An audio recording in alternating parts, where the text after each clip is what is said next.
അതെ സാറേ, എൻ്റെ ഒരു കേസ് ഉണ്ടായിരുന്നു. SI ഇടിച്ച് കണ്ടിലിട്ടെന്നാ. അത് ഉച്ചയ്ക്ക് മുമ്പ് അങ്ങ് തീർത്താ കൊള്ളായിരുന്നു. പെങ്ങളുടെ മനസ്സമ്മത ഉച്ചയ്ക്ക് 3 മണിക്ക് ചെല്ലാമെന്ന് വാക്കുകൊടുത്തു. എന്താ പേര്? തോമ. ആട് തോമ.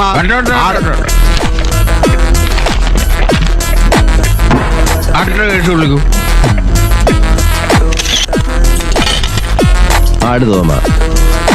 ഇന്നലെ അങ്ങ് മനസ്സിരുത്തിയത് കൊണ്ട് എന്റെ പെങ്ങളുടെ മനസ്സമ്മതം നന്നായി കൂടാൻ സാധിച്ചു. ദൈവത്തെ ഓർത്ത് ഞങ്ങളെ ഉപദ്രവിക്കരുത്. നിങ്ങളെ ഉപദ്രവിക്കാൻ വന്ന 1.5 ചക്രം ഗുണ്ടയൊന്നുമല്ല ഞാൻ. നിയമം പഠിച്ച നിങ്ങൾക്ക് സമയത്തിന്റെ വില ഞാൻ പഠിപ്പിച്ചു തരാം. എങ്ങോട്ട് പോകുന്നു? ചേപ്പാട് തറവാട് വരെ ഒന്ന് പോവുക.